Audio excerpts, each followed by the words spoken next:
In Palestine, at least 13 people were killed on Friday morning in a series of Israeli airstrikes targeting the Jabalia refugee camp and the city of Khan Younis in the Gaza Strip as the Israeli genocide campaign on the enclave marks its 91st consecutive day. In Venezuela, President Nicolás Maduro affirmed that in the last 3 years, the country has registered an integral growth in the economy. And tensions are on the rise between North and South Korea as the latter ordered the evacuation of residents of Yongpyong and Baekjeong Island after North Korea's artillery shelling. Hello, welcome to From the South. My name is Belén de los Santos, and from the TeleSUR studios in Havana, Cuba, we begin with the news.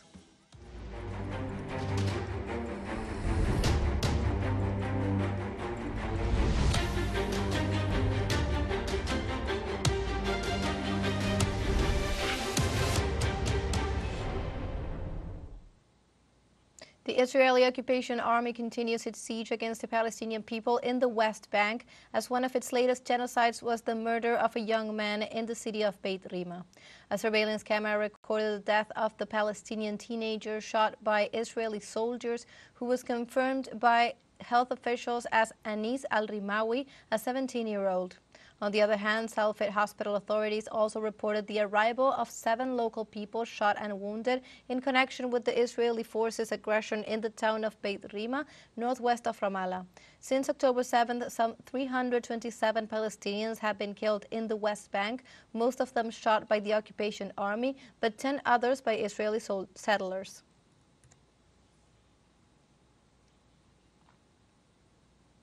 Also in Palestine, at least 13 people were killed this morning in a series of Israeli airstrikes targeting the Jabalia refugee camp and the city of Khan Younis in the Gaza Strip as the Israeli genocide campaign on the enclave marks its 91st consecutive day.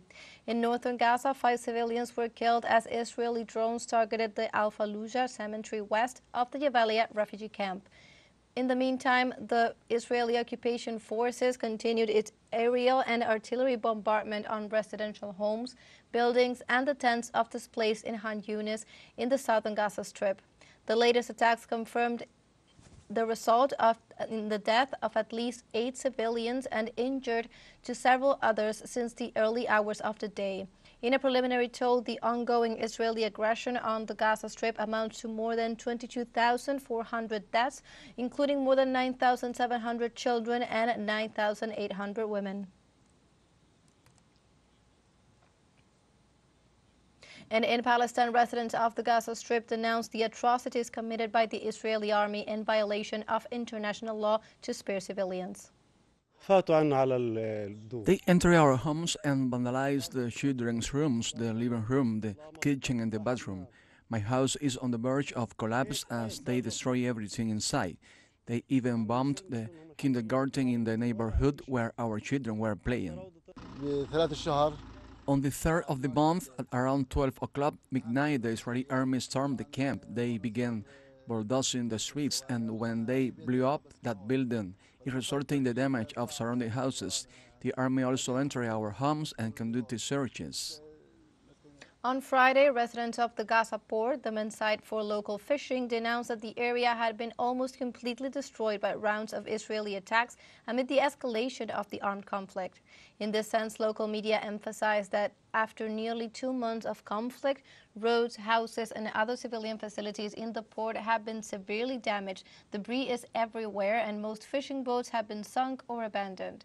The port is located near Gaza City Rimal neighborhood and in the most important port in the entire strip, where local fishermen make their living.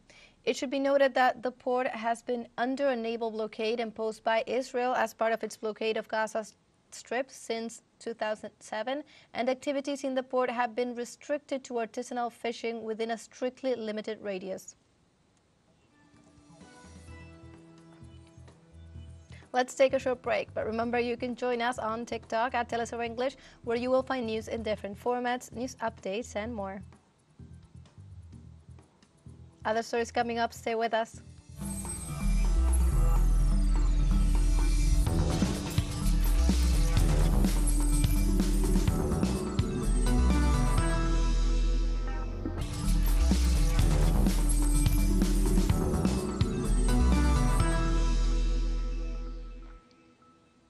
Welcome back. Venezuelan President Nicolas Maduro affirmed that in the last 3 years, the country has registered an integral growth in the economy. During the opening of the Board of Directors of the National Assembly for the period 2024-2025, the president urged the members of the Congress to build a positive political reality and emphasize the importance of starting the legislative year in an optimal manner within the framework of democracy. In this sense, the head of state highlighted the role of the National Assembly in the political, economic, and social transformation of the nation. He also announced the beginning of the annual parliamentary period for this January 5th.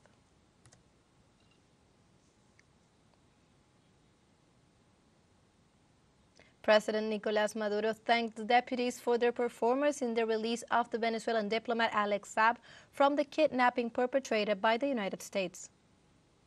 Quiero agradecer una vez más ante ustedes. I would like to thank you once again in the mix of his many responsibilities, which they always fulfilled.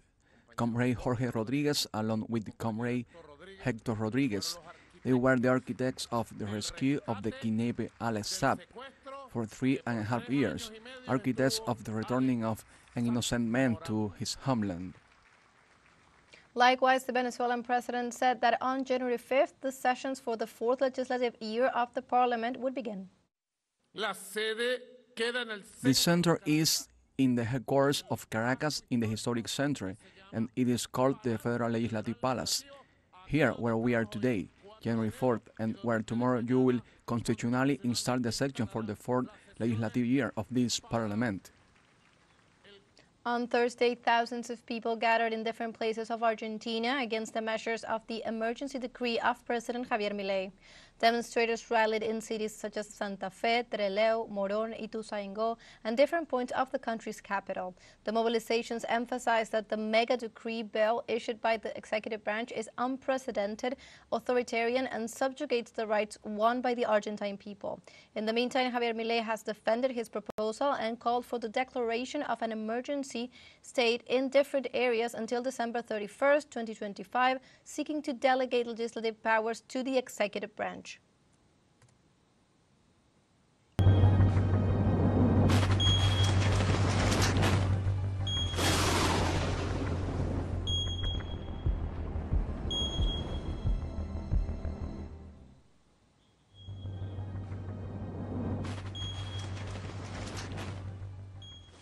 We move on to other topics. A wave of cold air from Siberia and the Arctic region has swept down over western Russia, with the temperatures in Moscow and other areas plummeting to 30 degrees Celsius, minus 30 degrees Celsius, well below the average temperature for early January.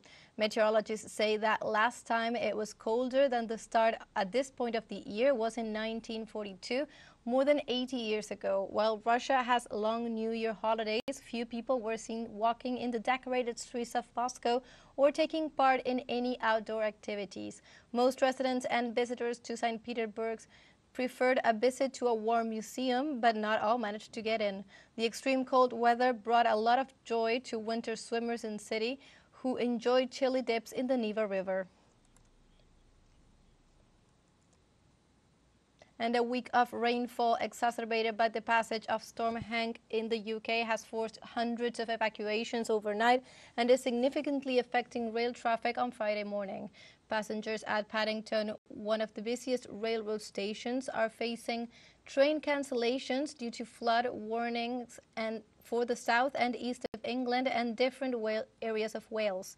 The Environment Agency is keeping 304 flood warnings active, which means that water overflows are expected in the next few hours.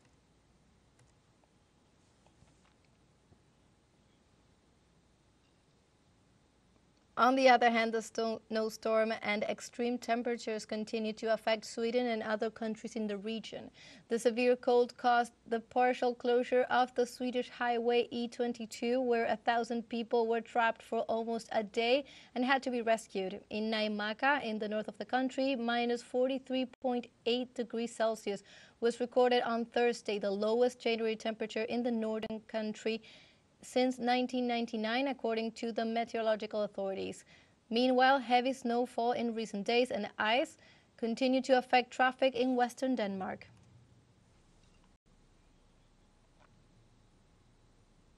And the National Service of Natural Areas Protected by the state on Thursday indicated that Peru has been positioned as the country with the highest diversity of birds in the world.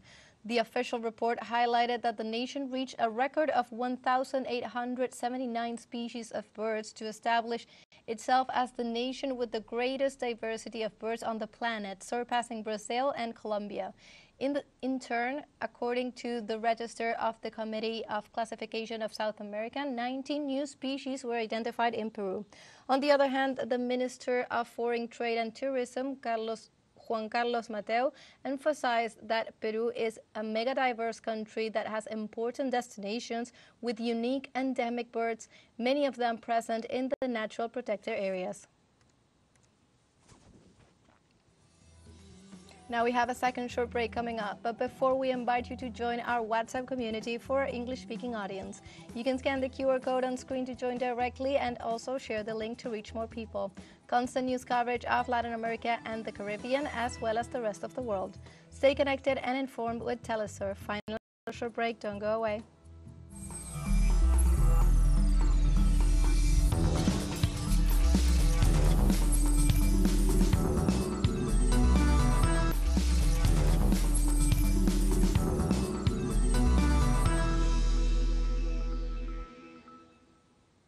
Welcome back. A teenager armed with a handgun and a shotgun killed on Thursday a fellow student and wounded 5 other people at the high school in midwestern U.S. state of Iowa.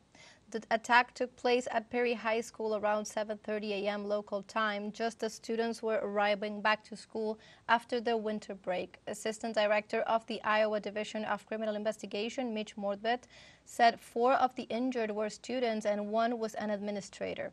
One of the injured victims was in critical condition. The gunman was identified as a 17-year-old high school student, Dylan Butler, who reportedly died from a self-inflicted gunshot wound.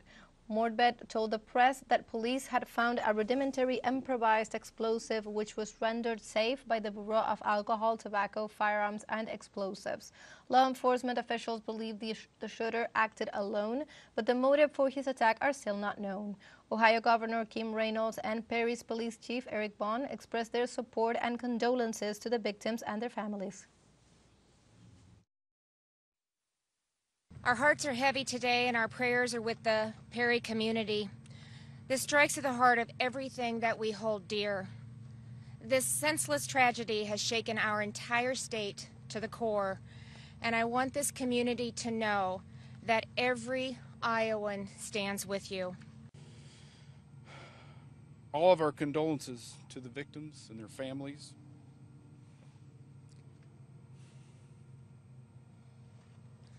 They need your thoughts and prayers, as well as time and space to process and to grieve. Italian Prime Minister Giorgia Meloni told her European Union partners on Thursday that curbing migration flows from African countries had less to do with offers of charity and more to do with strong partnerships coupled with strategic investments in those nations. Meloni told reporters at a end-of-the-year news conference that last month's deal on the EU Migration and Asylum Pact partially improved the situation for Italy and other asylum countries, but does not represent a solution to increasing migrant arrivals. The reforms agreed by the European Union leaders last month are based on a new set of rules governing member states' response to people arriving in Europe. The agreement has been harshly criticized by humanitarian groups, which claim it will undermine the rights of people on the move. L'obiettivo è lavorare in Africa. My goal is to work in Africa, block the departures in Africa, evaluate the possibility to open up hotspots in Africa to establish who has the right and who doesn't to come to Europe. At the same time, work on legal migration. You know what we have done on this. We were the first government to start the migrant work and visas degree for 3 years, just to give you an idea. Why? Because another fundamental element of fighting illegal migration is to take steps on legal migration. But to take steps for legal migration, it is important to fight the illegal part. In South Korea, authorities ordered the evacuation of residents of Yongpyong and Baeyeong Island, both located in the Yellow Sea, after North Korea's artillery shelling. The evacuation order was issued twice during the day on Friday at the request of the South Korean military after receiving a call from a military unit claiming that a maritime attack was taking place on the island of Yongpyong. The South Korean government reported that some 200 artillery shells were fired from the North Korean west coast towards the South Korean islands, and that fortunately there were no injuries or fatalities to military personnel or civilians. In response, the South Korean military fired artillery shells, increasing tension in the peninsula. In this context, South Korea's defense ministry said that a North Korean artillery barrage near two border islands was a provocative act and urged it to stop, warning Seoul would take appropriate measures in response. On the 5th, North Korea fired for more than 200 rounds from around 9 a.m. to 11 a.m. in the areas of Hansan-got in the northern part of the Baeyeong Island and Deonsan-got in the northern areas of Cheong Island. There was no damage to our people or military, and the point of impact is the northern area of the NLL, Northern Limit Line. This is a provocative act that threatens the peace of the Korean Peninsula and increases tensions by resuming artillery fire within the West Sea buffer zone after North Korea unilaterally insisted on breaking the September 19 military agreement on November 23, 2023. And in view of this event on the Korean Peninsula, the spokesman of the Chinese Foreign Minister Wang Wenbin called for moderation to the parties to avoid the escalation in the region. Under the current situation, we hope that all relevant parties maintain calm and restraint, refrain from taking actions that aggravate tensions, avoid further escalation of the situation, and create conditions for the resumption of meaningful dialogue. And like this, we have come to the end of this news brief. You can find these and many other stories on our website at telesurenglish.net. And also join us on social media. We are on Facebook, X, Instagram, Telegram, and TikTok. For TeleSUR English, my name is Belén de los Santos. Thank you for watching.